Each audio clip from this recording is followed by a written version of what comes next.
Good evening, witches, warlocks, sorcerers, and adepts, to the newest episode of Knights of the Nephilim podcast, brought to you by Celestial Oddities Radio.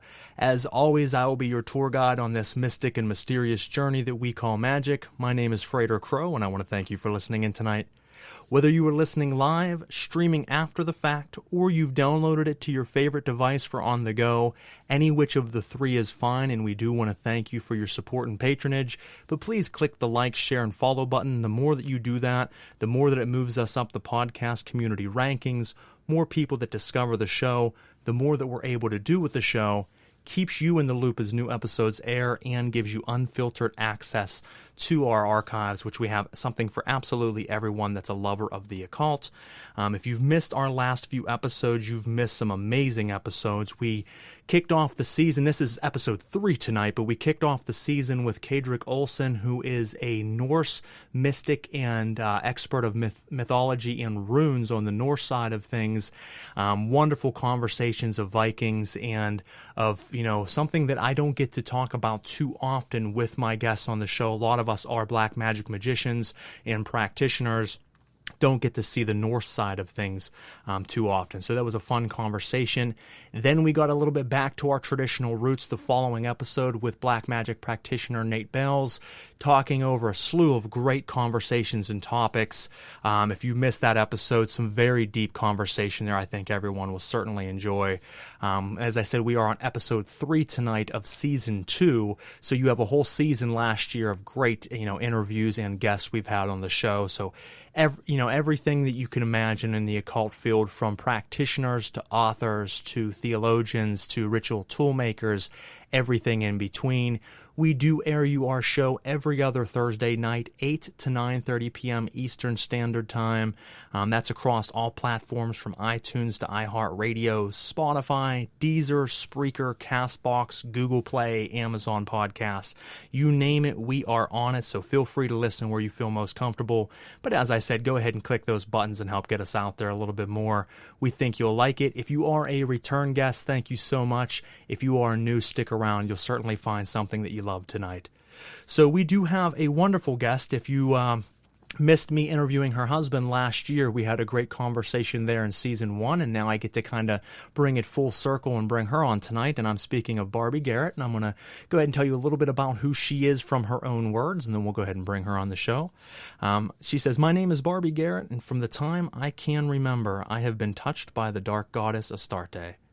As a mother I never had, she had helped to guide, protect, and mold my entire life. Even though I was raised by an extremely strict Southern Baptist family, I found myself practicing magic as a small child and well into my teens. I could manifest things that I realized other family members and friends could not. I knew I was different, and so did those around me, and they made sure to make me feel ashamed for it. It wasn't until I met my husband, the mad scientist J.S. Garrett, 15 years ago, that I truly accepted my gifts of being able to see, feel, and communicate with spirits. These gifts, with the help of the spirits, made taking control of my own reality easier than most. As we started to dive into the abyss of black magic, I realized that my uniqueness was one to be celebrated, not ashamed of. Now I, like my husband, am completely obsessed with figuring out the secrets of the ancient ones and how to utilize them and hijack the reality that we now live in and create a better reality for our children's future."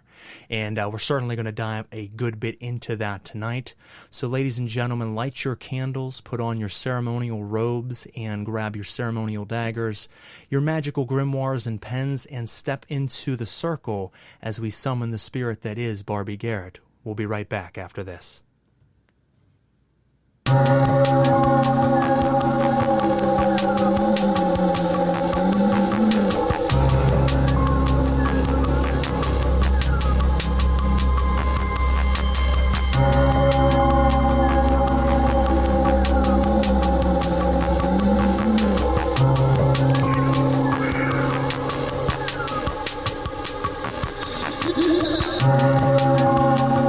Locked behind that door. Horror. No normal mind can imagine. Something even more terrible than you. Now am I deformed friend. like all quantities, law has its ultimate, and I'm that. There is a horror beyond yours, and it's in there, locked behind that door. All right, ladies and gentlemen, thank you for tuning in this evening. Barbie Garrett, thank you so much for joining me for a great night of conversation. Thank you so much for having me on, Frater. It really is a pleasure. Absolutely. No, it's been long overdue. I'm glad to, like I said, bring it full circle and get to interview you as well and talk a little bit about, your upbringing and what brought you into becoming a practitioner, and in your calling in life, as I got to do the same for your husband, and it'd be great to kind of get both sides of the coin there. So thank you. Oh, absolutely. No, I find it interesting. We were talking about this on one of my, past episodes, that a lot of us seem to, I think, have had experiences. I know your husband was one of them as an early age, having paranormal experiences. He had poltergeist activity in the house that he grew up in, and a lot of us have shared that in common. But something else that I noticed, if not specifically on the ghost side of things, is a lot of us have had experiences where there was a deity specifically with us from a young age that maybe we knew or didn't know at that time. And as we got more versed in our practice and abilities, realized that there has been something, with us since the beginning. And I think it was actually just a recent episode on my other radio show, not this one, that we were talking about this. So why don't you jump back and, if you don't mind, tell us a little bit about, finding out that Astarte was the goddess that was around you, and what kind of led you onto your path. Absolutely. When I was younger, some of my earliest memories was playing with my imaginary friend, and she was this beautiful, like She-Ra being. If you guys know who She-Ra is, the sister of He-Man, that was my childhood cartoons, per se. So she's like a warrioress, and she always made me feel this unconditional love that I did not get from my mother. I was not raised by my mother. I raised my mother's children for her. So when I was young, I would talk to this imaginary friend, this goddess that I didn't know was a goddess back then. I was raised very Southern Baptist, so I was not supposed to revere other beings or worship any other gods. So that never even crossed my mind. But this imaginary friend, per se, would mold me throughout my life. She would talk to me about different things I needed to do, how I could manifest different things within my reality, a boy that I might like, or mind control a teacher that I was going to get in trouble, or my father, kind of manipulate him in a way. And I would end up having successes with this all the time. And I was rather blown away by it. So I would talk to my grandmother, which was the closest motherly figure to me, about it. And she would, of course, make me scared of it. You're going to go to hell if you keep, talking with this demon. It's a monster. And so she tried to make me scared of said monster. And that continued on through most of my life, where I knew the voice. I knew that it helped me. It helped me facilitate a lot of great things in my life, but I almost ignored her, especially when I got into my adult life. And then I started having children of my own and just got busy. But along came my third child after JS and I met. It's my only one with him.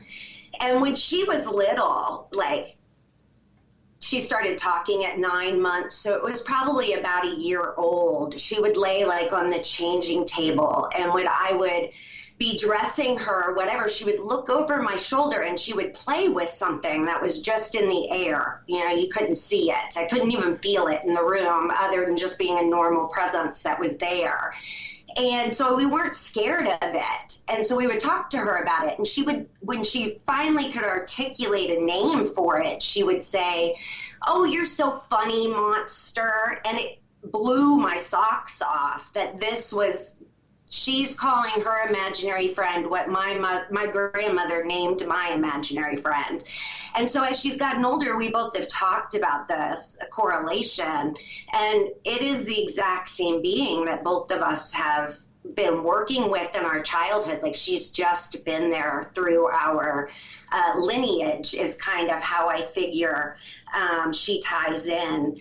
So fast forward a couple more years, and JS starts working with Belial. Everybody knows the story of him facing 85 years for defending our family from some people that would do us harm.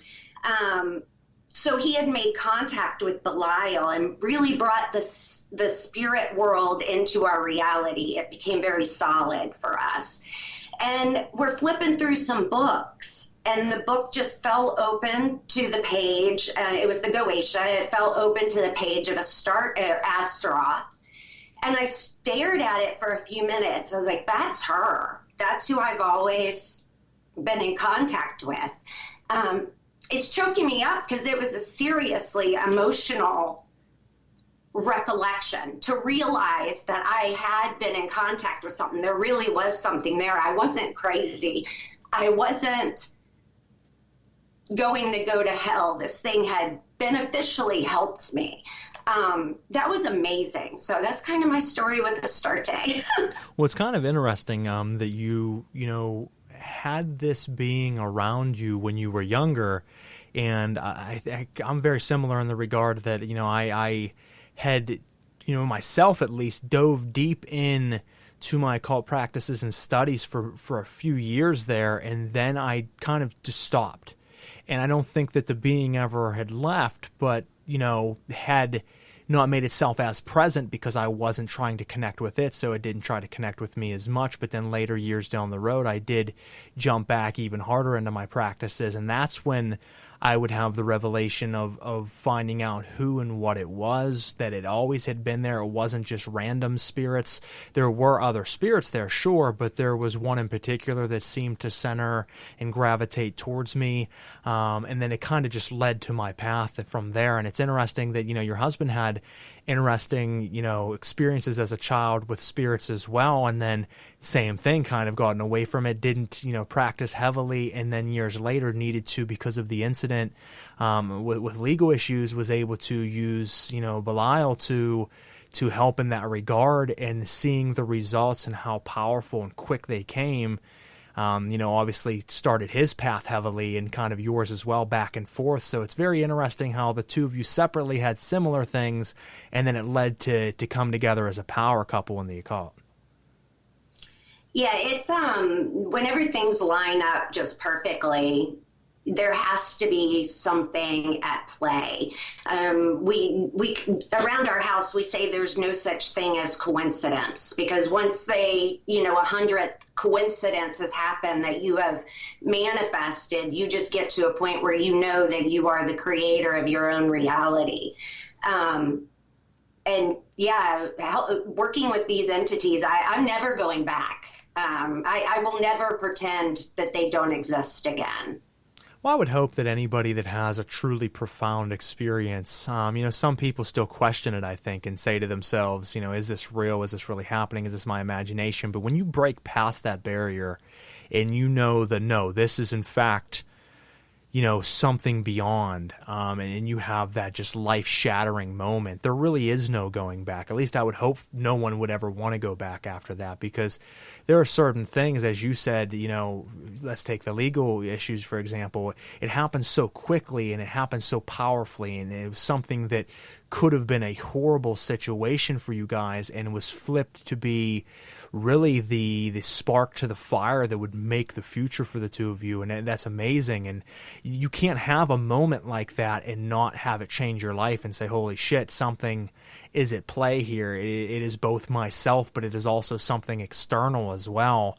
And when you line those two things up just perfectly, you can literally manipulate reality and break into the matrix, so to speak, and change. You put a new set of codes into the program, and it does create your reality, and it's amazing. And there's been so many moments throughout the years that's happened for me, and it still never ceases to amaze me that you do a ritual for something, and not always, but there's those moments where you do it, and within a day to 2-3 days, boom, there it is, and it's something big and profound, and you just sit back and even after all these years just say, wow, this is so amazing.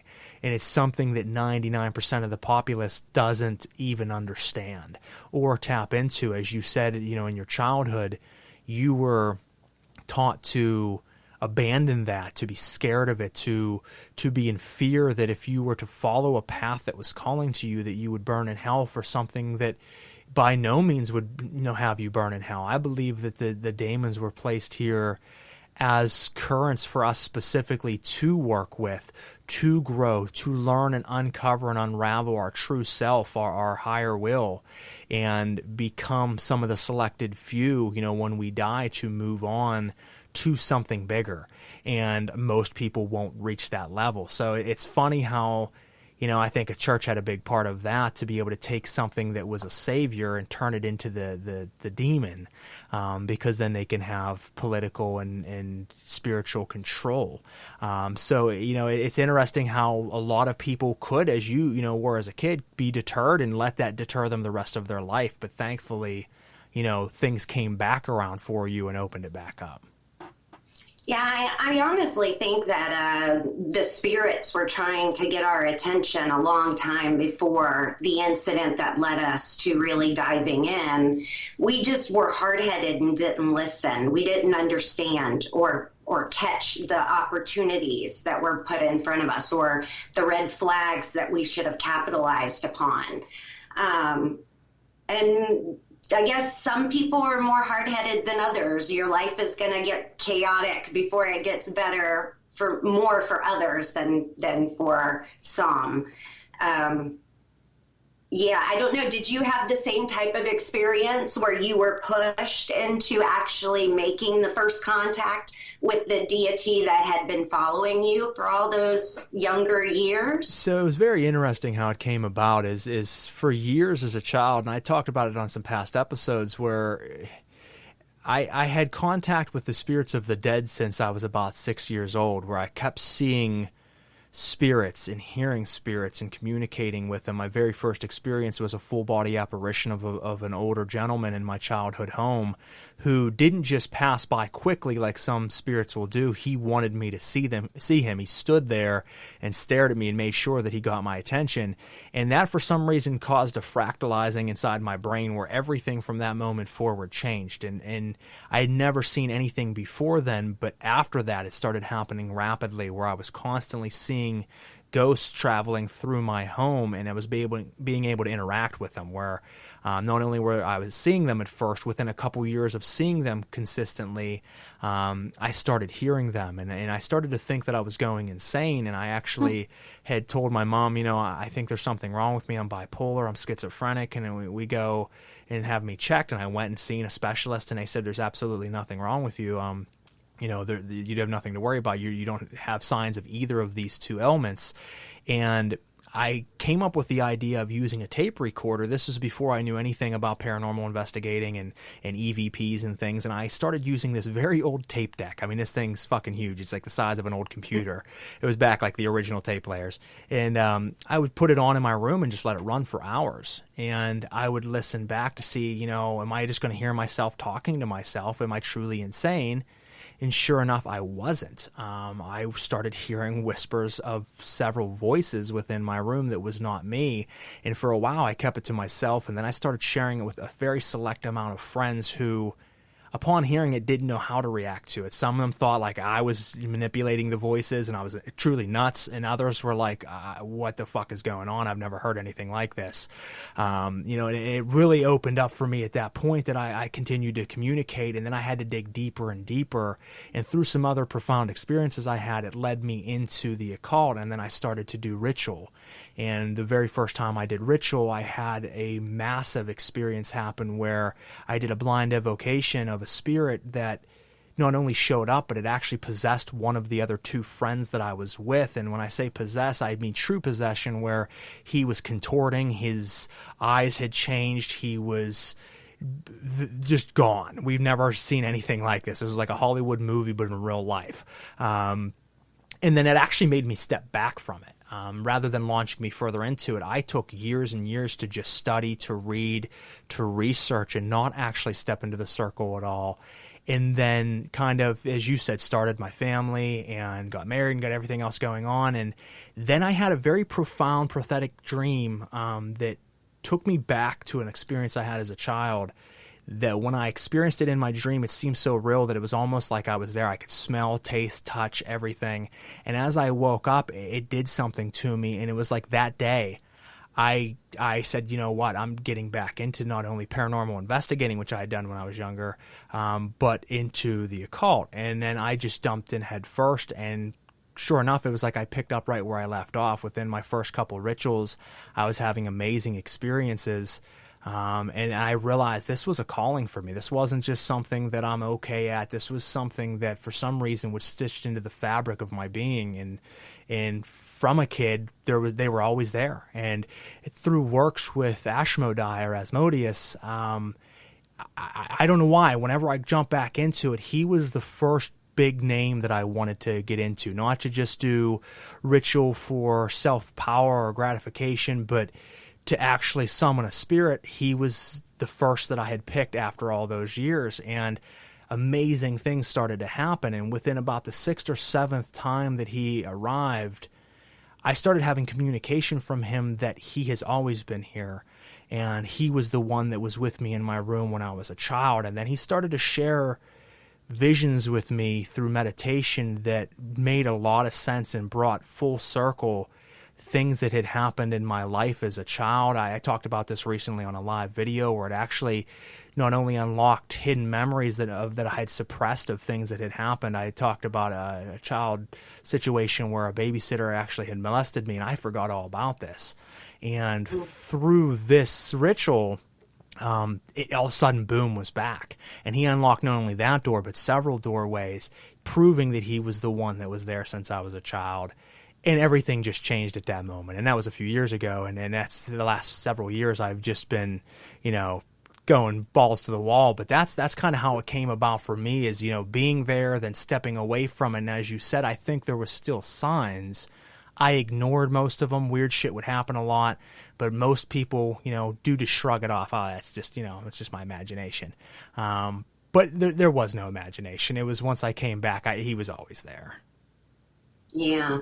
It's funny that you mentioned the whispers. I did the same thing as a kid with a big old tape player and would record my room to see if I was crazy and hear them whispering back. I guess early paranormal investigation as a child. It's funny how that works, because like I said, at that time, I didn't know about any ghost shows or anything like that. I didn't know that was a real thing that anybody else in the world has ever done or was doing. I just kept thinking, how can I either prove to myself, A, I am crazy, or B, I'm not. And I had this tape player that I used to use for recording some of my song ideas. I've been a musician since I was about 12, and I used to record my guitar tracks and some singing tracks and different things. And I was like, you know what, I have that tape player. Let's see if we can capture these things on recording. And the first several times I didn't capture anything. And I did really, at that point, start to believe I was just completely, insane. And I had it on one night, and I let it run for a while, and I was listening back to it, not expecting any type of result, kind of just distraught of my mental state, and all of a sudden I heard these whispers. And I listened back several times, and I didn't even get further into the tape. I was just like, holy shit, is this actually happening?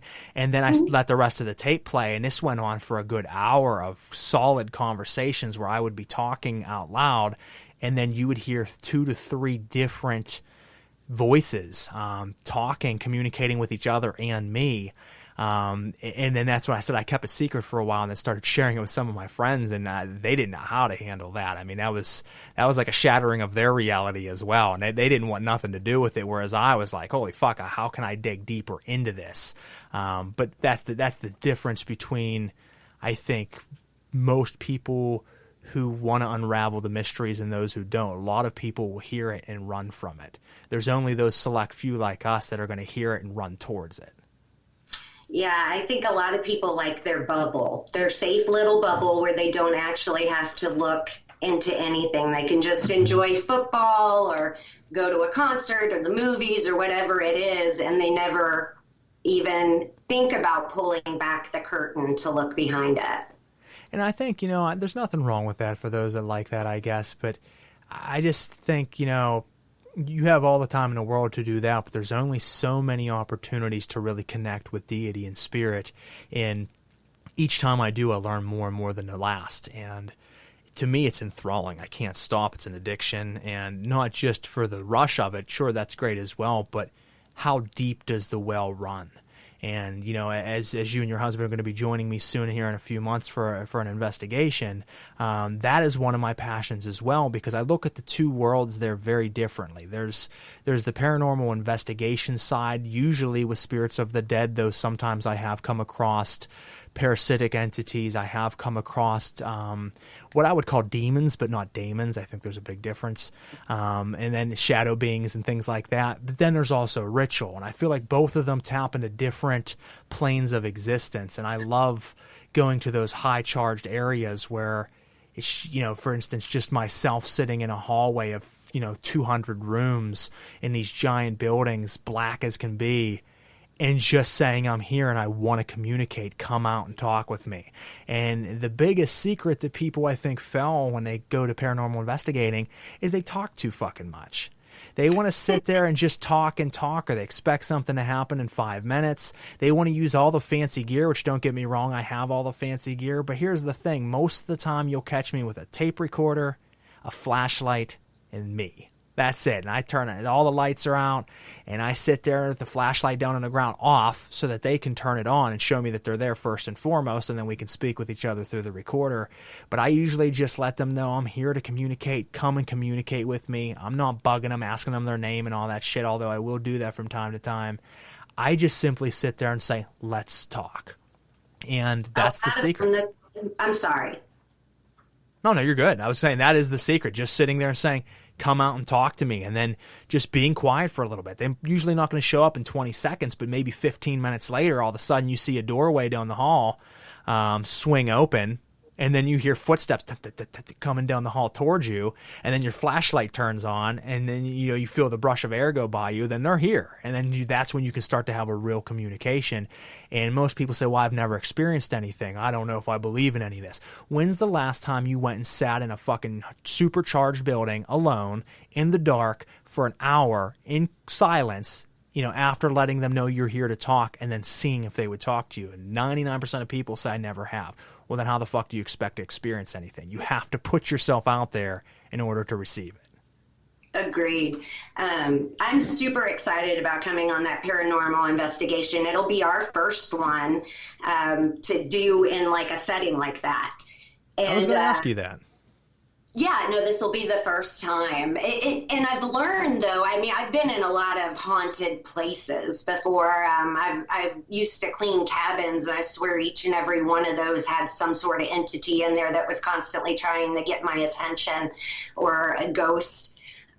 Most of the time, they just want you to ask them what they want. They just want to be able to communicate. That's what they're trying so hard to do. So just asking them, and listening, to sit back and just listen and wait for the answers and not be freaked out. And that's it, is my family would always experience paranormal activity in my house growing up as well. We all had that in common. But for some reason, I always was on a very different level than them. And the reason why years later, in hindsight, I realized was, you always heard as a kid or just throughout time, people would say, if you see a spirit, ask it what it wants. But people laugh at that and they're like, yeah, okay. And they always say the joke, well, if it answers back, I'm fucking out of there. Well, that's actually what you want to do. And for a long time as a kid, my first couple of years of experiencing these entities and spirits, I was kind of scared and always thrown off by it and shocked and startled. I was enthralled by it, but at the same time, never really tried speaking to it. I was just, like, whoa. And then eventually I took that advice that I kept hearing people say on shows and different things. And I said, why are you here? Who are you? It started talking. And then that's when I noticed they started coming around even more. And they were oftentimes peeking around doorways and watching me. They were oftentimes knocking in my room and making noises around me. And that's when we started having more conversations. And that's when the whispers started. And then that's when the tape recording started. And it just kind of led to a lot further down the rabbit hole. And then, like I said, it led me into, the occult side of things. And when I did that first satanic ritual in a place called Hell's Gates, which is one of the most haunted locations in Pennsylvania, wild activity happens there. I mean, even without rituals, wild things happen there that I've seen. And I decided that would be the place for my first ritual. And, I went into it thinking, yeah, something might happen. But, as a dumbass teenager, you don't really think too much of it. Like, I'm going to go perform some devil rituals and it'll be badass and everything. But then something happened. And it really, that point changed everything because, yes, I seen spirits of the dead. Yes, I heard whispers. All of this should have been, mind-blowing enough. But then I met a lower vibrational force that I had never met before. Something non-human, something that wasn't just coming through and peeking around corners, something that I called to show up, and then all of a sudden it showed up and it was, I'm here.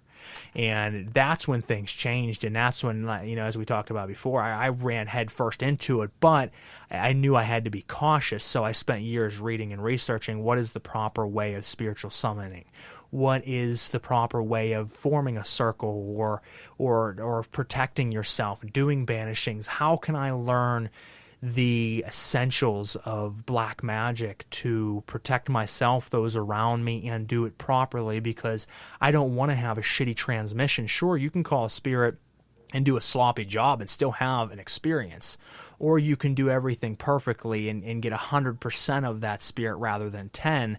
And I'm selfish and I want the 100%. So I think there's a big thing there too, is making sure when you're doing it justice and properly. But as you said with the spiritual, paranormal investigations, I look forward to the two of you coming, because a lot of these locations I go to are already known, they're already famous, they're already places that a lot of people go to, like Trans-Allegheny Lunatic Asylum, Hillview Manor. This place has only ever been investigated by a handful of people, and it's very, very new to the scene, though it's a very old building. And the group that took over starting to do this publicly is a group that owns two other very famous locations. They have a paranormal show on A&E. They've won awards. And I've interviewed the guy on one of my other radio shows, and they talked about how this place is very special and the amount of activity there is off the charts. So not that I don't believe them, but I mean, they have financial gain to make off of it being popular and people coming. So a buddy of mine that is also friends with them went and did an investigation, and I reached out to him. I says, is it everything that they're saying it is? And he says, bro, he said, this fucking place is wild. He's like, I don't even know how to explain it. He says, there's just energy everywhere. He says, and doors swinging and shutting and just massive spirits running down hallways. He says, this is something special. So, we're going there in a couple months. We're only going to be one of maybe 30 groups that ever has seen this building, if that. So it's going to be pretty cool that it's kind of a hidden gem that no one even really knows about. That's so much fun. I'm so looking forward to it. It's going to be a blast. I get excited about spirit energy and like chaotic stuff. And it just sounds amazing. Let me ask you, do you have children that you are now teaching the arts to? I do. Well, so my kids are pretty young still. My son just turned 2 weeks ago. My daughter just turned 2 months a couple of days ago. So very young still. So they don't know anything of this side yet.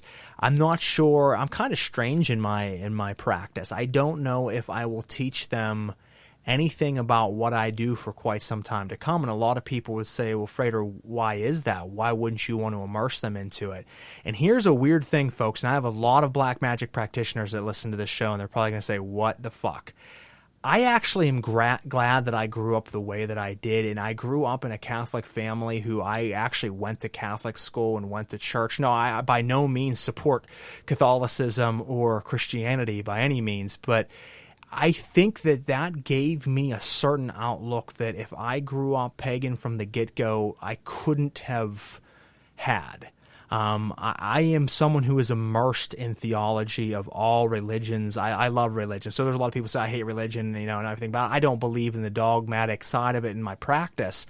But I am fascinated from everything from Buddhism and Hinduism to Sufism to Christianity. I think it's all fascinating, and I don't want to lead them down a path. I want to leave it very open. I'm not going to send them to church, but I'm also not going to pull them into the ritual chamber. I want them to be a little bit older, kind of know that daddy does something that's kind of peculiar and ask me questions about it, where I'll feed them tidbits over time. And as they kind of come into their own, they can decide, is that something that I want to look more into, or I have no interest and I want to go there. I want to leave it open because I didn't have that choice.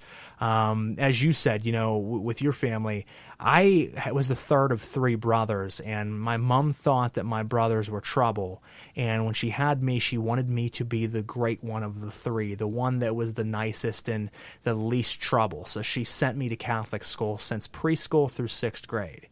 I end up becoming by far the worst of the 3, the one who was just absolutely wild. And I didn't want to go to Catholic school. I hated it. I really did not want to go. I was forced to go to church, 2 times a week, every week for 8 years. And, I hated it at that time, but I look back now, and I don't think if it was for hating it so much that I would have turned into who I am today, because I was asking questions back then that the priests and the nuns couldn't answer about God or about their God. And that turned me off. And from the time I was 15, I had gladly taken on the role of devil worshiper, and I have been ever since.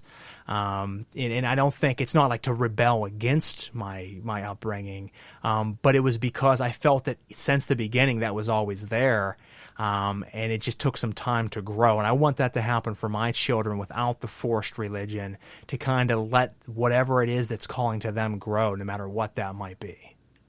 Yeah, we absolutely raise ours exactly the same way. We would be no better than my parents if I was raising my children to be what I want them to be.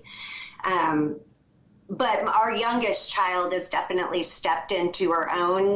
She can't run away from these gifts, and she wants to understand them more. So mommy and daddy do help facilitate learning it the proper way for her to be safe. Absolutely.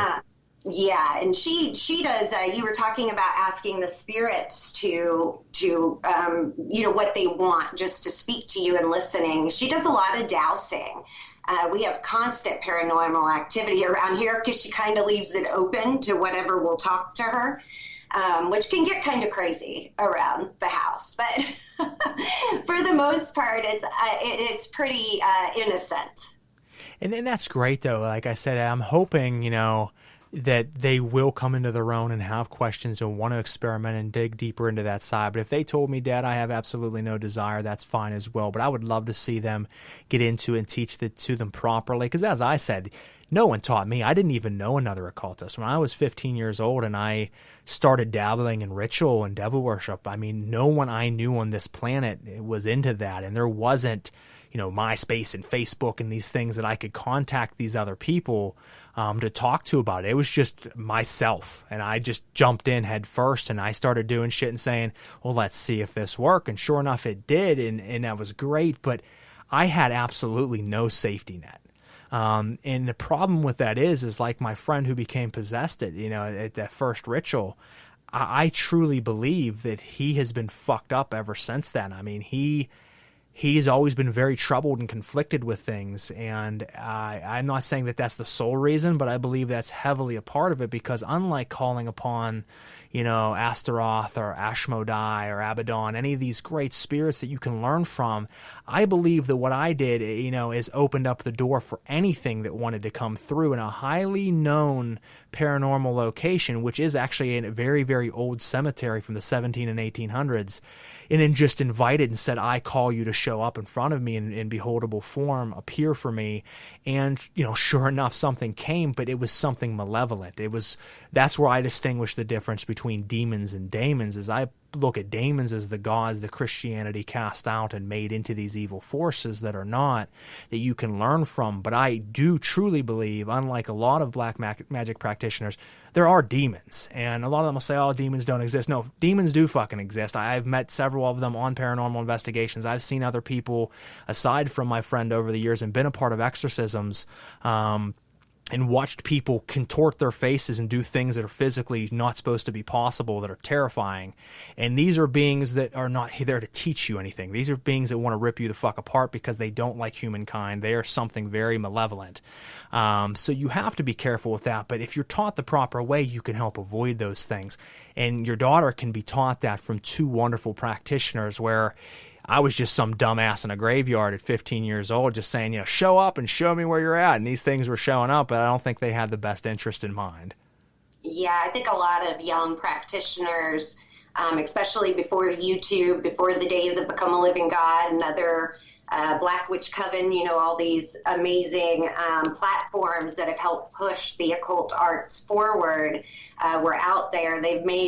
Those individuals made lots of mistakes. My husband has quite a few stories of that from his childhood. I never dove into ritual magic. I was too scared of that because of my upbringing. I dabbled with tarot cards, little white light type of witchcraft. But next thing I knew, my husband had summoned Belial himself and made a pact with him, and my life was flipped upside down and turned inside out. Looking back on it, I wouldn't change it, not for anything, but we made a lot of mistakes along the way that cost us a lot of not only time and energy, but trauma that, ended up occurring because of the way things fell into place. And that's the thing, is you learn so much, but it also is a slap in the face in so many other ways until you learn how to fine tune. And even when you fine tune, the daemons are notorious for throwing a roadblock in front of you, but not to stop you, to crack you in the face with it so you learn from it. And that'll happen. But when you're doing it wrong, as I was, certainly that was happening. And unfortunately, I think my friend was the brunt of that hit that first time around. And we no longer speak to each other these days. That was long ago, but I know that he had a very troubled future after that.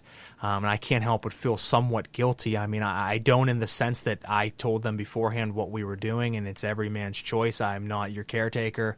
But at the same time, they, like I think, were thinking, oh, we're going to do something dark and spooky and badass. Now, I truly was into this. They were just along for the ride. And it worked. And I was kind of like, holy shit, this is awesome. And then he's over there fucked up in the head for months to come, and then never did quite get back to normal. So I think learning the right way is certainly, the way to go. And now this age, as you mentioned, with different covens and different groups that can help do this in a more responsible way. Yes, there's always dangers, but it's not you feeling so alone. And that's where I was, is I felt completely alone in the world at that point, not only just because I was always a weirdo and a rebel, but that, like I said, there was no one else in my universe that practiced black magic. I was the only one I ever knew of, other than figures in history that were long dead. I can only imagine. We still feel that it's very lonely to walk this path, and we have so many more resources available to us than we did 15, 20 years ago. Well, and that brings me to a good question. And then we have some viewer questions that I want to throw out at you. But, it is a lonely path, and it's hard. And, I know that, as you guys have grown and certainly come into your own with your practices of ritual for hire, and have done very well growing that practice and helping a lot of other people out there across the world. With that comes a lot of notoriety, which is a great thing, and it allows other opportunities and doorways to open, to write books, to just really put yourself out there and grow. But with that, it also can feel lonely, because as you get bigger, you realize that most of the people around you aren't around you for proper reasons. They're there to either ride your coattails, to watch you and wait and see you fail, because that's what they're hoping for, secret haters, or they're just toxic people rooting for your downfall from the get-go. And I know that, unfortunately, as of late especially, there's been a lot of drama going on within the occult scene involving you guys, and it's been a shame seeing a lot of people try to attack you guys, to send just wild messages, everything from the two Indian brothers that I seen that were attacking your husband, to recent engagements with other occultists and things. You don't have to speak specifics, but can you speak a little bit about how that's been lately? Because you're trying to grow a wonderful empire, but you always have someone there trying to tear the bricks out from under you. Yeah, I was thinking that was very specific, like it's special to the occult neighborhood, because you can't even really call it a community yet. But I think that toxic people are everywhere. In every field there is, you're going to have toxic people. Society is pretty toxic within itself. The thing that I don't really understand is that us doing, the ones that are actually in contact with these entities, we are doing the shadow work that makes us a better person. We are not supposed to have that jealousy, that ego, that pride that wants to see the other person fall on their face, or that wants to be better than them. We constantly say a rising tide elevates the entire ship. So we're not looking to step on anyone. We're looking to elevate each other. And I hope once I elevate one person up, they'll lift me up. It's all about unity. Really, that's the entire point of all of this, is to evolve. So I hope that over the next couple of months, the community can come together in a more positive way. We're looking at having some new implements put into our website, like a members only area where everybody will be protected by NDAs and contracts, so that we all can support one another, share with each other, and not have to worry about things like doxing or harassment or cyber stalking to occur to each other or upon one another. Because if we can't even make unity in our little neck of the woods, how are we ever going to make big change in the world on any scale? And that's it. And it makes me think two different directions. I mean, I want to see. I think Nate Bales and I was talking about this off the air a little bit, just bullshitting with one another, but it's a double-edged sword. I want to see the occult scene grow because, as I said, it can teach people who are wandering in the dark a way of finding the light safely.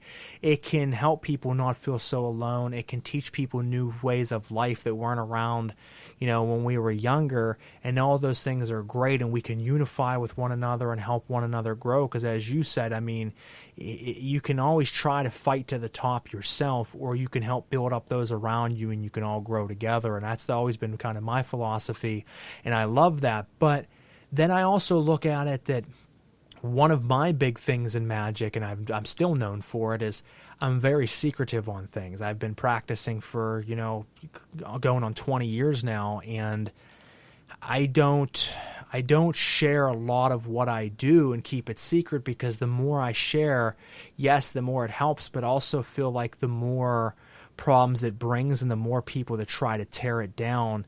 And, the greats that I read growing up, Eliphas Levi and Manly Hall and all them, always kind of talked about keep your work silent. That is one of the major secrets of magic. So I wanted to ask you, what is your feeling on the current scene in that regard, where obviously we want to see it grow? I think we all have that passion, But when it grows, it also changes what magic is, what it was, what it soon will be, and kind of the direction that it's heading in. Something like Become a Living God is an amazing company, and they're doing amazing things.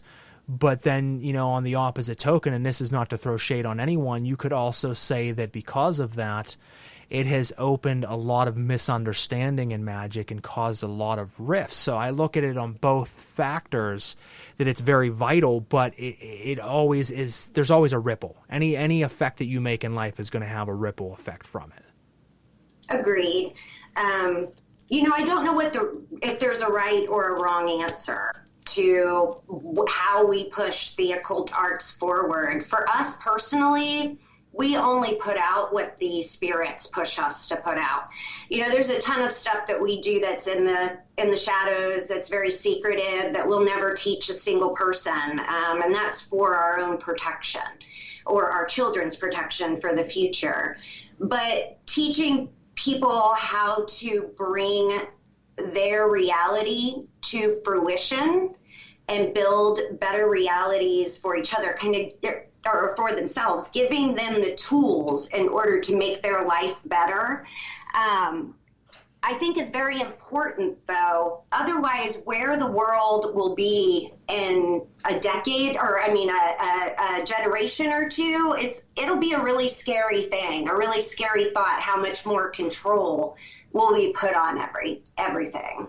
Well, and you said it. I mean, I think you have to give out the sprinkles that you can give out, and I do that now, where I do let on some rituals. I do try to shine a lot of illumination in people's lives and help them in ways that they can. I talk to a lot of people, not in comment form, but get quite a large amount of messages where I kind of mentor and coach people along the way, and I enjoy doing that to help. I don't put a lot of things out that I do because a lot of it, if done wrong, could be devastating. I am big practitioner of dangerous works, and I think that you guys could probably be said that as well, because if you work very closely with Belial, as I know you guys do, if you're doing very dark Belial work, shit can get pretty wild. And he's one entity out of my pantheon that I work with, that his workings are very different than any other being that I work with. The ceremonies, the rituals that I do tend to take on a much darker feeling. And I don't want to say darker as an evil, but darker as just not for everyone. I mean, I think a common misconception, and that's one of the reasons why I said with the movement nowadays, 9 out of 10 people who practice talk to me about how they've summoned demons, and I don't believe that 8 out of 9 of those actually have ever had communication. It's one of those things. I think that there's a big difference between discernment and delusion, and I think a lot of people fall on the latter side of that. But if you are actually having communication, you know, it's amazing. And as you dig deeper and get that higher percentage, that from that 10% to that 100 proof, you start to find out more about the entities and their actual workings that go much beyond the surface level. And I know you guys have been working with him for quite a while, and I'm sure you have discovered that as well, that some of his really, really powerful work probably shouldn't ever be shared with anyone. There's just those are things that, you know, are life-changing to yourself, but they're really meant to be to yourself. Where some of the smaller operations can be shared because they do help others. But I'm only speaking of my own experience, but I know some of my very deep Belial work has been things I don't want to share because I don't think people could handle it. Now, I agree with Belial. You have to be prepared to do the work. You better be ready to fall flat on your face if that is what's necessary to make the change that you are asking to make within yourself, and embrace the fear. You know, if you can do those things with Belial, you'll have a really good relationship with him. And if you, obviously, I think you and JS would find some great appreciation for one of the guests I have coming up a handful of episodes from now. I'm very happy to bring to a broader spectrum, to the occult scene, Baron and Baronessa Aragni from South Africa. And their work, just personally speaking, is some of the best work I've ever come across as far as ritual. And they have extensive work for about 30 years now with Belial, and they've spoke about it in many past books that they've released and over just the years of workings that they've done. But they recently released a book about Belial called The Black Book of Belial Hall, and it is phenomenal. And a friend of mine who's actually listening in tonight, she told me not to be an occult hog, because I told her, I was like, I'm really excited to bring these guys on, but I'm also stingy and I don't want to share them with the world because no one that I know of even knows who these two are, really. And their work is profound. And she says, don't be a fucking occult hog. Share it with the world. That's the point. Spread the seeds. And I think you and JS would really like to hear these two as well, because obviously you guys go very deep in workings with Belial, as do they, but probably in very different ways. And I think, obviously we can all learn from one another, them from you guys from them. And I'm all about making connections. So if you're not doing anything in a few weeks, I would listen in. Their take on Magick obviously will be very different than most, just because of cultural differences as well. I mean, being from Africa, their way of doing magic is going to be much different than a Western take. Absolutely. That's exciting to know that there are others out there that we still have never heard of. We're always looking for finding somebody that we can continue to learn from in any aspect. So we'll definitely tune in. Yeah, tune in. These guys, honestly, I love a lot of different practitioners and books and works. I came across these guys, funny enough, and this is a fucking weird story, but I'll tell it right now to everybody, and I'll tell it again that night of that episode, is I was working with, I call him Belial, but I was working with Belial, and I asked him to lead me down the new path of workings, that I needed something new to open up and unfold before me, and what direction do I need to go in? I had a very strong pushing to work with Barbatos. As I summoned Barbatos a few weeks later, I think it was 2 weeks later, I had an amazing night of ritual. I mean, it was pretty mind-blowing. And after I finished my ritual, I decided to kind of ease down for the night and sit and listen to some music on YouTube. And as I was listening to music on YouTube, all of a sudden this video of Baron and Baronessa Arachne came on. And it's weird because when music plays, it's going to play more music. It doesn't jump from music to the occult, and I'd never seen these two. My YouTube actually glitched out, and all of a sudden in the middle of a fucking song just kicked these two on. And somehow I instantly was attracted, and it went from that to the next day buying all 11 of their books. Literally at one time, spontaneously, just like, I need to have everything that these guys have in their catalog. And then I went on to read. I haven't got through all 11 now because I have hundreds of books still I need to get through. I have a massive library here, but I read, I think, 6 of the 11. And I was mainly focused on their work on necromancy, as that's a huge passion of mine. Obviously connecting to the ghosts as a child, that's always been kind of my main bread and butter with paranormal investigations and things. But then they were talking about the upcoming release of their new book on Belial, Belial Hall. And, and then I pre-ordered it and waited for it to come, and I started to work from it, and it's on point. And I can tell you that there's heavy resonance from it, but for most people, I don't think they would make it through it. I think you two could because of your past, and I already know with how you guys do your ritual and, with the harvesting of your chickens and your hens there, that is something that you guys are already familiar with, but there's dark elements of these rituals that I think most practitioners would have a problem with. And you can't have any problem with this work, or you shouldn't probably do it. But it is powerful. I mean, it's a horse kick to the face. So that's why I said I think you guys would really like it, because it's already along the lines of the workings you guys do. So check it out in a few weeks, and then, like I said, get kind of acclimated to a powerhouse that I don't think many know yet, but they certainly will. That's really exciting. We found E.A. Quetting and Become a Living God with the same YouTube glitch that you had finding the Baron and the Baroness. Baron and Baronessa, yeah. That's pretty funny. Yeah, it was kind of weird. Like I said, I don't know. It all came together. I mean, I literally said, show me the new path of workings that I need to be working on. And then somehow some correspondences happened to be with Barbatos. And then, like I said, I worked with him, and during that ritual, I says, I came to you because apparently you can show me the new path I need to be on.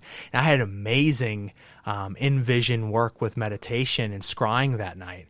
And then I got done with that and I already was very excited. And then all of a sudden my YouTube twitched out and that came on. And I was like, it was like it was meant to be. And not too often are you just going to find out about someone in less than 24 hours buy 11 of their books. But that's how it happened. So very, very interesting. Definitely check them out. It sounds really interesting. Yeah, please do. JS is actually sitting right here. You want to say hi, baby? Oh, this is your thing. I wasn't trying to interrupt. I was just enjoying listening. Hey, what's up, brother? How you doing? Hey, doing good, man. Doing really good. It's good to see Barbie on here chatting with you. I had a lot of fun when we did our show. Absolutely. No, I always have a place for both of you. So thank you guys so much for obviously coming on and shooting the breeze with me. And I'm sure, certainly both of you will be returning at some point. Maybe next time around, I'll bring the two of you together at once. We'll kind of get a little mix of everything. Oh, that'd be awesome. Now, before we go too much further into this, we do have some questions pouring in, but I want to jump into those as soon as we get back. I want to jump into our sponsors real quick. So, ladies and gentlemen, we'll be right back after these messages. Knights of the Nephilim podcast would like to thank our sponsor, Goetic Impressions. Goetic Impressions formed as a partnership between Frater Adamastor and Sor Alara with the intention to bring ritual-accurate magical tools to the public for affordable prices. One of the largest barriers to entry for new practitioners looking to experiment with the magic of Western grimoires is how expensive and difficult to find real ritual tools are. They first launched with a Kickstarter to bring their Goetic medallions to life, and since then have also expanded with an Enochian tool set, and most recently a Satanic medallion and altar set, which is currently live on Kickstarter.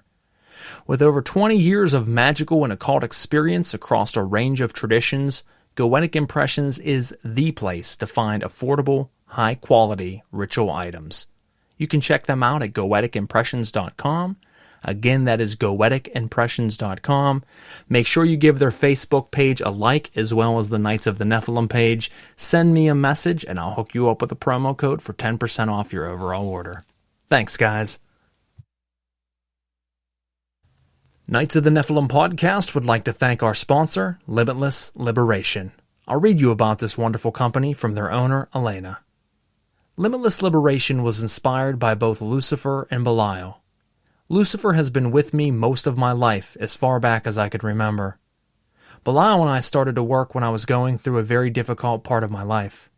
He completely turned mine and my family's life around for the better in a very short period of time. In return, he asked me to create what he called Charger for him. He showed me the designs, so I created the first Charger for Belial, and Lucifer wanted one next. From there, I had spirits lining up with requests for magical items. Some are control freaks, while others just inspire. They are all so individually different, but every single item created has power within it. Each item operates on many levels. They operate as an anchor for the spirit you're working with, thus aiding easier connection between the two of you. They also operate like a power cell or battery, where they already come with an inherent energy to them, but they become stronger as you feed them and pull from them during ritual, as well as to strengthen your workings. Limitless Liberation continues to grow to honor the spirits that we love to work and build relationships with. You can check her shop out at etsy.com/shop/Limitless Liberation. Again, that is etsy.com/shop/Limitless Liberation. Knights of the Nephilim podcast would like to thank our sponsor, the Telemancer. Let me first tell you a little bit about their owner, and then I'll tell you a little bit more about them. James Hunter Ralston has been a member of the Order of the Voltec, starting in 2008 and progressing through several degrees, last serving as head of the Outer Order.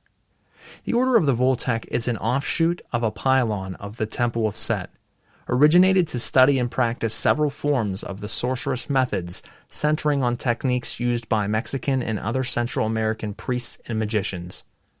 Many of the techniques involved were popularized in the late 1970s and 80s by Carlos Castaneda. Over the decades since his first experience with magic, his desire has grown into the creation and use of what other shamanic sorcerers term as power objects, talismans, amulets, totems, and other powerful objects. His interests expanded to the degree that he chose to become an apprentice of several Appalachia's premier craftspeople and learn the art of metalcraft to produce power objects for both himself and select patrons. He does work with gold, pewter, silver, and sometimes other metals as well. He has been doing this for over 8 years. He does create talismans, pendants, rings, altarpieces, and more, almost all exclusively by custom commission. And you can check out his stunning work at facebook.com/thetelemancer1. Again, that is facebook.com/thetelemancer1. All as one word. Thank you so much.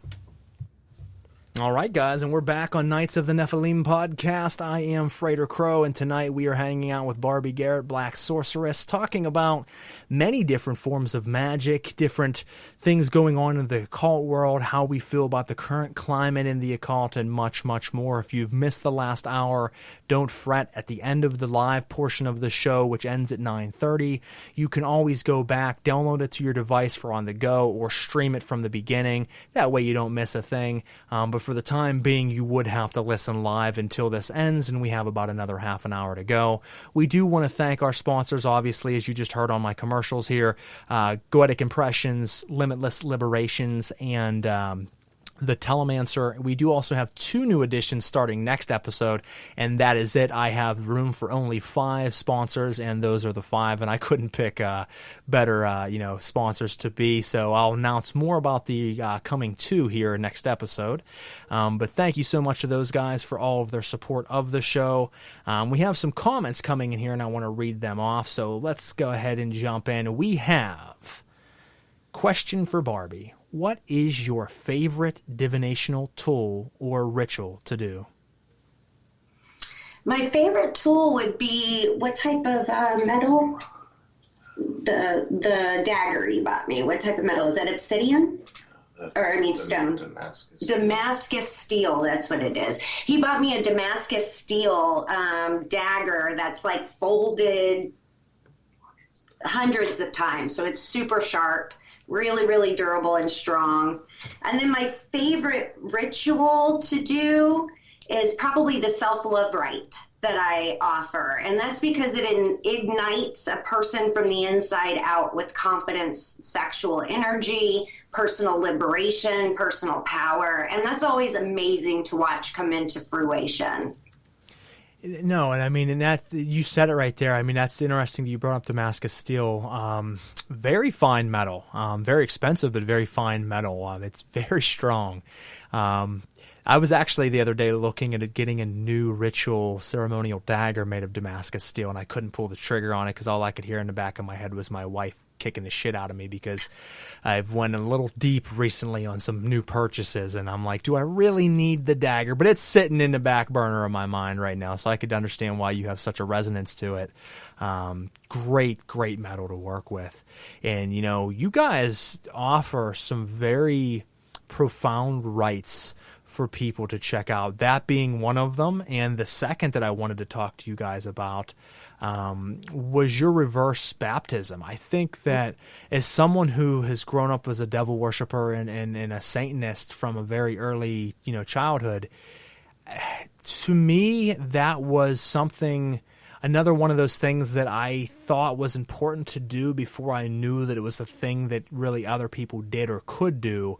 A renunciation, a reversal of the dogmatic shackles that had been placed on me from a child with being in, Catholic school and being forced to church at a young age. And then I re-perfected it many years later. I had done what I guess you could call a adolescent reverse baptism, but then years later devised my own kind of working of it. And then a time later after that, seeing you guys actually made it into more of an official real thing. And then I loved it when I seen it. I couldn't give you guys more than enough kudos on that, because I don't think people understand how important physically, mentally, and spiritually a ceremony like that can really change your upcoming workings. It's night to day. Before JS performed the reverse baptism for me, I had a lot of confusion whenever I would sit down to do ritual. I would be hit with all this anxiety and fear that, you know, the crazy thoughts, the brainwashed thoughts of, am I going to go to hell for summoning this entity into my home for the rest of my life and I'm going to burn there? It doesn't make rational sense, but it would instill this like panic attack within me. And it made doing ritual and really being able to process and move forward on my path impossible. JS devised this ritual for me, and he performed it out of an absolute act of love and worship to his wife, because he's an amazing hubby. And yeah, my life is completely different now. You know, back in April, we offered a mass reverse baptism. We liberated over 100 souls that night. And I know that there are a lot of different ways that you can do this ritual. You know, you're not the only one that has said that they did something similar that unplugged them from that Christian dogma religion so that they can then decide their future. Kind of like what we were talking about with the kids, you know, that they should be able to decide what path they want to be on. Doing the reverse baptism, you're not deeding your soul to anything. If you want to continue being Christian, you absolutely can. You are unplugging from that dogmatic religion, from that brainwashing, from that current of energy that will constantly hold you and tether you back, so that then you can make the decision for what you want to do with your spiritual future. Then you get, it's like having a clean slate to make an actual decision that is not manipulated in any way by another force. We're actually getting ready to offer it again. September 20th, we'll be doing another mass reverse baptism. We'll probably do this once to twice a year, as long as there's a calling for it, because we think it's that important to everyone's evolution. You know, we had sorcerers that had been performing for years sign up, people like E.A. Koetting. And he talks about how it was even profound for him, even after all of the different workings that he's done over his career. Well, you nailed a couple things there, because, you know, I had done workings for years and years, thinking and feeling that I was very devout in my workings towards the deities that I worked with. But still, as you mentioned, there was always some type of little voice in the back of my head that was not my own, kind of saying, like, this isn't right, you shouldn't be doing this. And it was something that I'm like, get the fuck out of there, this isn't me, where are you coming from? And it's hard to explain to someone who hasn't experienced that, but I was so into the workings that I was doing, but still, for some reason, there was these roots, these evil fucking roots that were in my brain that I didn't put there, and they were causing friction and holding me back slightly. I was still moving with a high momentum, but not as much as I could have been. So I didn't know of anything like this, but I said, there has to be a way that I can do a true renunciation, a wiping of a slate, to reach in, to snip these fucking roots, to burn the ends and cast them away, and to be truly free. And as you said, doesn't mean you can't go back to even the same religions that you just tore out of you, but now you are going back at them with free will to do so. You are reversing the programming that has been programmed into you, and then now you are free to program however you choose. And I've said this before, your child and you've mentioned, a couple times being younger and your connection. Your daughter and you have been so connected, I think, as children, because we are so open as children. I mean, we're like satellite dishes with not an ounce of dirt on us. I mean, we get clear, perfect reception. But as time goes on, unless you cater to that and keep yourself, mentally, physically, and spiritually cleansed to a degree, you're going to start to gather up, dirt and grunge on you, and you're going to start to not see as clearly, and that goes away. And that's the same thing programming does, as over time, everything that someone says and does and teaches and pushes onto you changes everything that's to come. And if you don't do self-care, then over a while, you're no longer really who you are. You're who you've been programmed to be. And something like this can defrag that. It can really break that chain and allow yourself to see clearly. And it's funny that we're talking about that, because as we were talking about that, a comment just rolled in from someone who apparently must have taken part of your grand rite. I have a comment here that says, the reverse baptism was something that inspired me and a ritual that I performed. So thank you so much to JS and Barbie. So absolutely, we're glad that you found it and was able for them guys to help you, because it is important. It'll change your life. Absolutely. It's we talk about it all the time, that there needs to be like certain steps in the beginning when you start this path working, going down the black arts path, that automatically wipes the slate clean for you to move forward, that can set the foundation for how you're going to make your practice from the beginning, and take away a lot of the pitfalls that people kind of walk into, or their fear facilitates for them. We think everybody should start with a reverse baptism when they've decided to walk down this path. I think it'd be a great start for someone, as we talked about, one of the great things with media these days and where we are currently in the climate of the occult scene is that there are a lot of tools available that once, weren't, and so many different things that you can now tap into. So for someone who has made the sound decision to follow the black arts and wants to really dive into their practice seriously, and they're just really kind of getting started, that would be a way to start it. And really, as you said, to just wipe the slate clean and then pick up from there and go, rather than having to backtrack. I still felt that I was at a great momentum, but I look back at, how many years could I have done so much more if I would have decided this early on but didn't really know so. And as we're saying this, another comment just poured in. The mass reverse baptism was a massive success. And it says, the mass reverse baptism that happened back in February, to be exact, this has resonated with me so deeply. My childhood was very, very similar.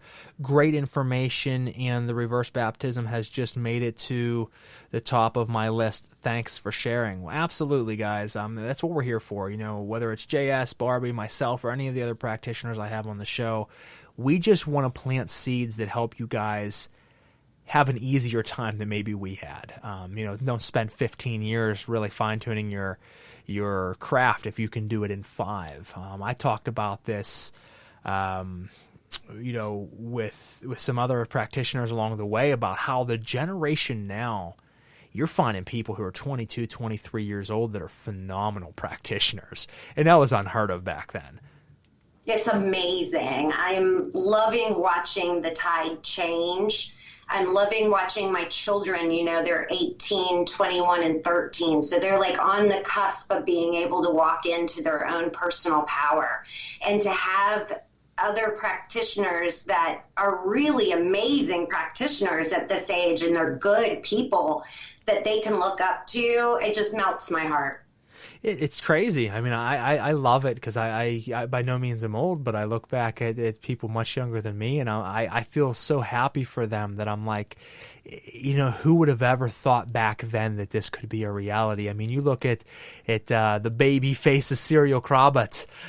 You look at him, and you're like, wow, man, you're well along the way, and he's so young. Or the Infernal Obelisk, and these practitioners who not only are doing things, but they're making a name for themselves in their early 20s. It's a wild thing to be a part of. So, like I said, it's always a tug of war for me, that I hate seeing things get out there and possibly spoiling, what the occult could be. I like the secrecy aspect, but then there's also, like I said, those moments where I'm very proud of it when I see people that I care about, and usually that's what I have on the show, is people that I resonate with. I'm kind of stingy in that regard, that if I think someone's an asshole and I even if they have great work, I'm not going to have them on the show. I want to have people that I resonate with, that I also think are doing great work. So that's one of the great reasons that, the cult is where it is nowadays, is that there are good people like you guys. Well, we appreciate it. We love the occult neighborhood that is trying to turn into a community.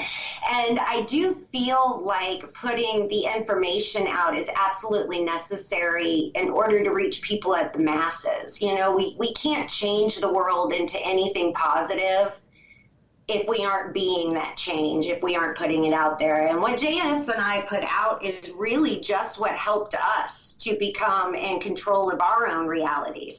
It's not going to work for everyone, but it worked for us, and it's working for hundreds of our clients. Well, and I think that one reason I have to, even if I have some reservations on, you know, my biggest qualm, I have no problem with people putting out great information, but I have to distance myself. I find a tug of war. I want to promote my show. I want to get people like you guys out there as much as I can, and to new listeners, but I have to also only really be in chat rooms for things like that, because I hear so many people that, as I said, didn't make the difference between discernment and delusion, and everybody's playing this LARPing game. And JS and I have talked about this several times, both in chat and on our past episode, that there's a lot of people that just play Dungeons and Dragons or who do ritual for hire, as JS said, in their living in their mom's basement, and they're 350 pounds and they look like they're going to die, but yet they can make you rich overnight, boy, I'll tell you what.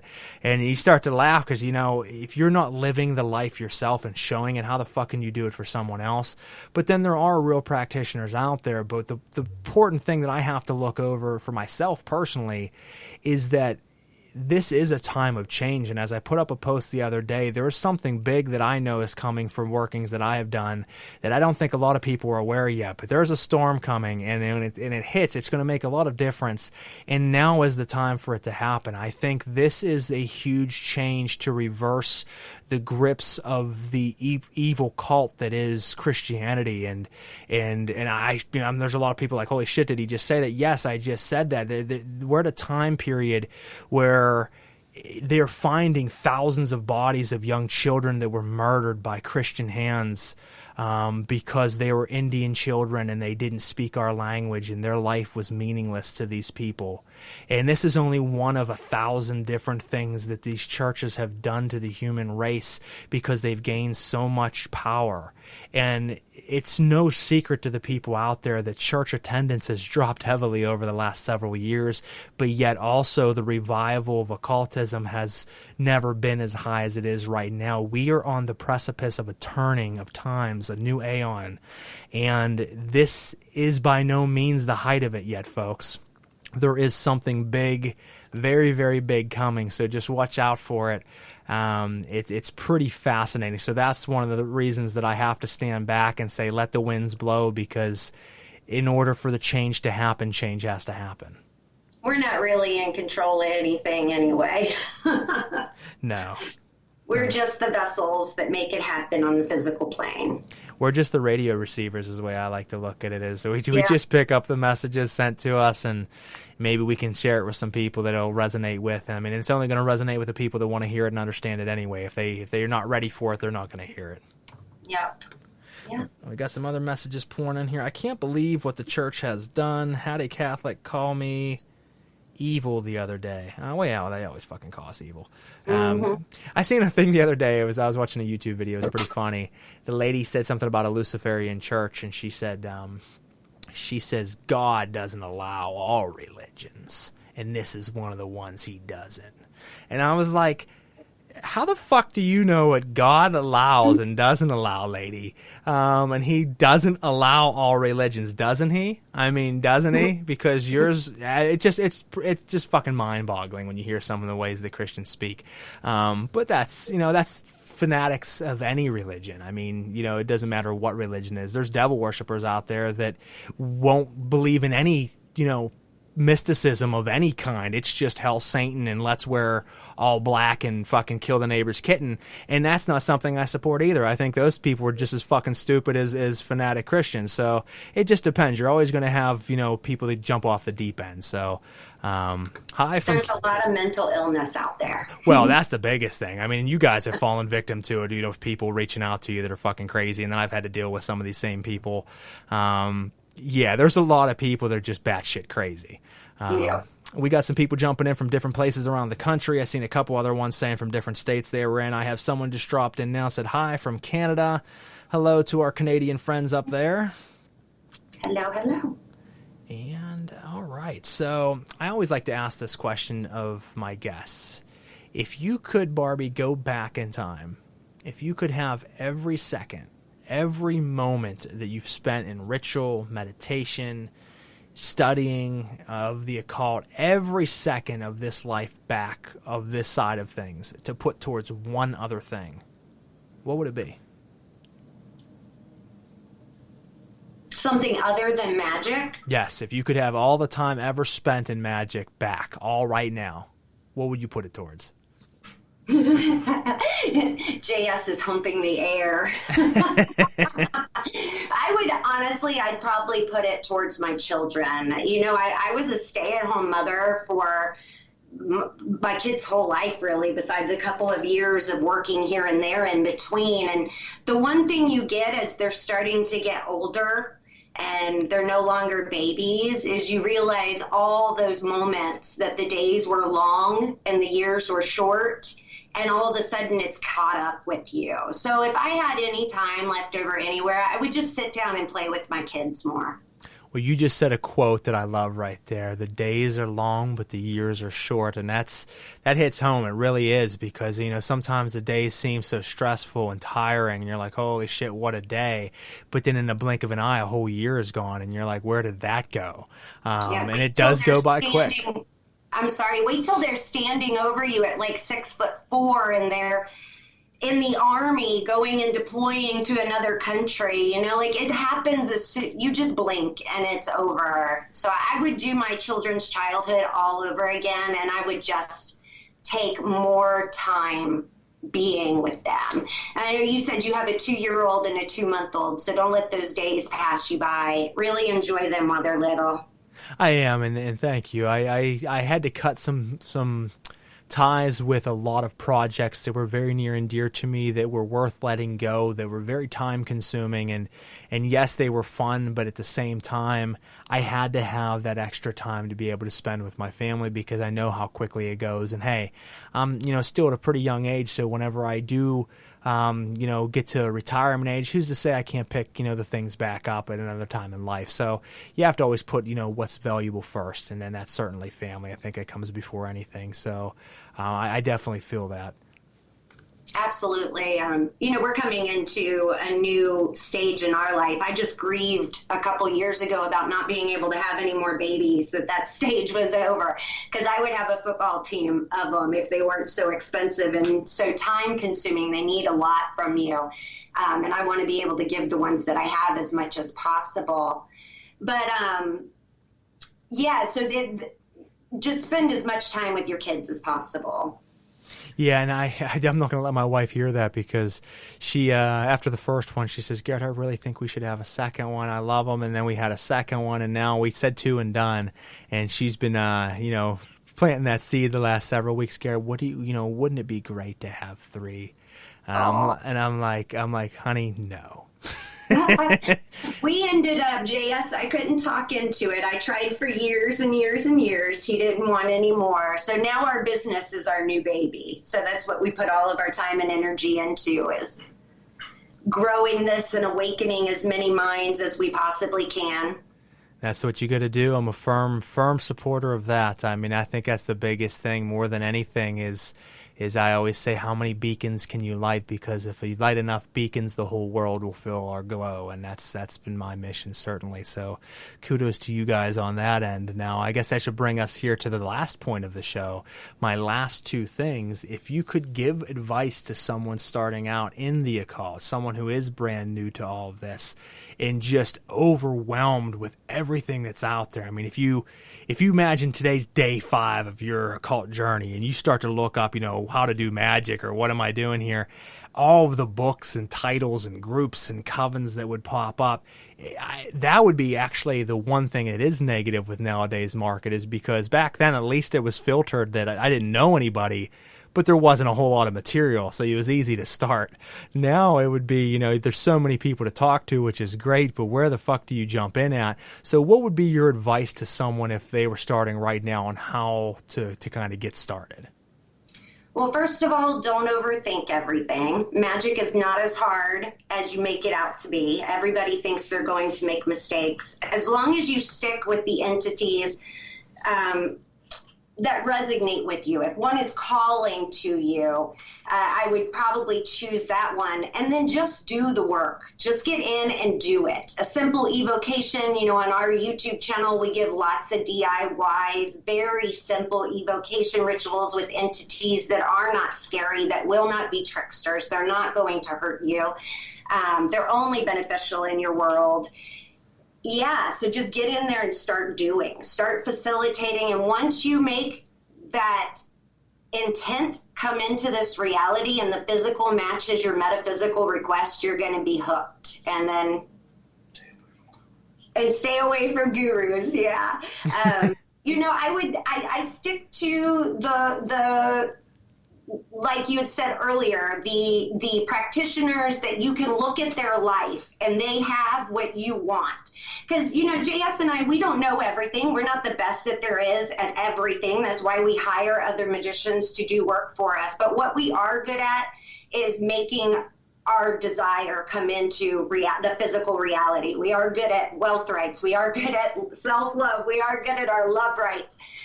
And the other stuff, we hire them to, other people to do it for us. So just definitely ask for recommendations, check reviews, and look at the person's personal life. Do they have what you want? If you're looking for money, do they have a successful career? Do they have everything that makes them comfortable, or are they living on their mom's couch or their ex-girlfriend's basement?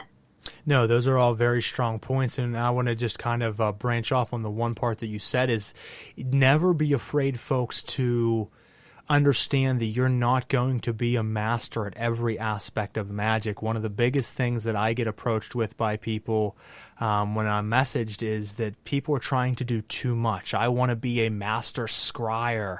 I wanted to also be able to do energy manipulation. I want to do celestial and astrological magic, yet I also want to be a master of necromancy and spiritual evocation.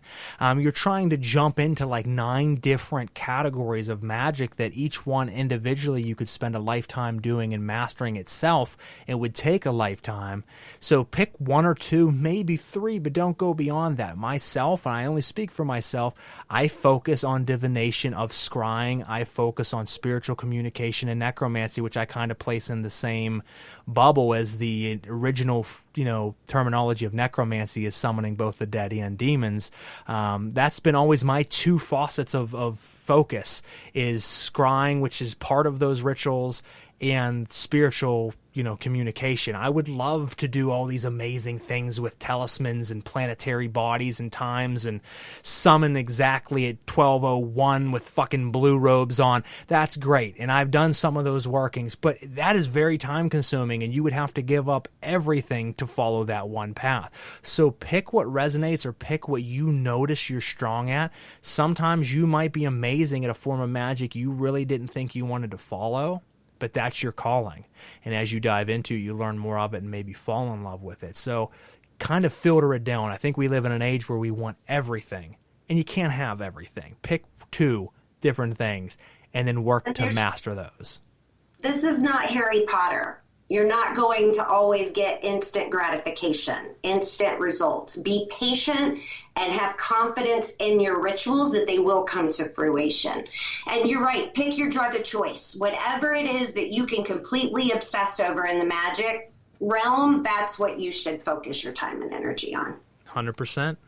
Well, guys, last thing from you guys, and we'll go ahead and close it out, is what can we expect coming up? What do we have on the forefront from the Garretts, and where can we check you guys out at? Those are the last 2 things.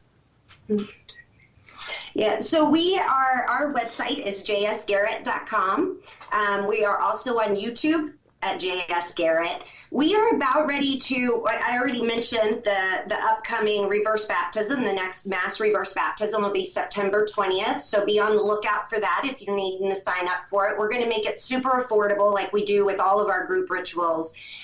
Because our sacrificial rituals are so expensive, we do try to offer these group ones to make them less expensive. It's just because of how much time and energy. Our last mass reverse baptism, from the time we stepped into the circle until the time we came out, was 9 hours. So it's a very labor-intensive ritual. And then we have some spell kits on the horizon. I finally have figured out our boxes and our bags for those. And we're going to be offering not only our video courses, but you could purchase the video course by itself, or you could purchase the video course with the spell kit, where everything that you will need in order to perform that ritual will come directly to your door. That's awesome. Well, guys, you heard her. Make sure you check them out on their website. Listen and watch all of their YouTube videos. There's a lot of great content there, not only entertainment-wise, but also a lot of educational and informative material that you guys can learn from, grow from, and certainly find some new techniques that maybe you're currently not employing right now in your workings.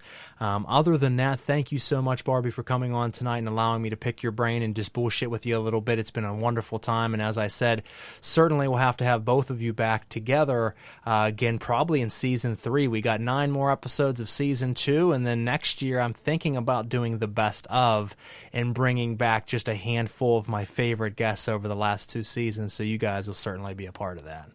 Oh, that's very sweet of you. We'd be honored to be on. And thank you so much for having us on. This was a great conversation. I do appreciate it. Well, not a problem. And guys out there, if you're listening, I do want to tell you about the next few episodes, and that way you know what is to come. We have our next episode of Knights of the Nephilim on August 5th. That is going to be a very interesting one on Babylonian, Mesopotamian magic with Sacerdo Umbra Marcosius, or Marcarios, excuse me. His name's hard as fuck to say. He is very interesting, folks. I got to say, out of all the guests I have, this one's going to be very, very interesting. They're all very interesting, but I mean, the shit that he sent me, like I said in the last couple episodes when I talked about him, was bizarre. Very bizarre workings, but very enlightening. That's all I'm going to say for now. You'll have to hear for yourself. After that, August 12th, we have an interview with Shaki Dewan of Suffolk Sorcery. August 26th, we have Baron and Baronessa Aragni from Aragni Services. And then September 16th, we have Connor Kendall. And September 30th, E.A. Coetting. October 14th, Enoch Petroselli. So we have a hell of a lineup still coming up throughout the rest of the season. Make sure you tune into all those episodes. And if you haven't catched my other show, which is Celestial Oddities Paranormal Guys podcast, all about supernatural and paranormal, make sure you check out our past episodes. We've had some great episodes this season as well. And our next episode is going to be with David Weiss, an expert in flat earth theory. And then the following episode is on Missing 411, which is the disappearances of hundreds of very well-skilled hunters from woods all across America just vanishing without a trace and never found. So if all that stuff interests you, make sure you're keeping an eye on Celestial Oddities Radio. We're always bringing you the best upcoming, shows in paranormal and occult. Other than that, guys, thank you so much for tuning in. And Barbie, once again, thank you for jumping on tonight. Thank you so much. We'll catch you next time, guys, on Knights of the Nephilim. Good night.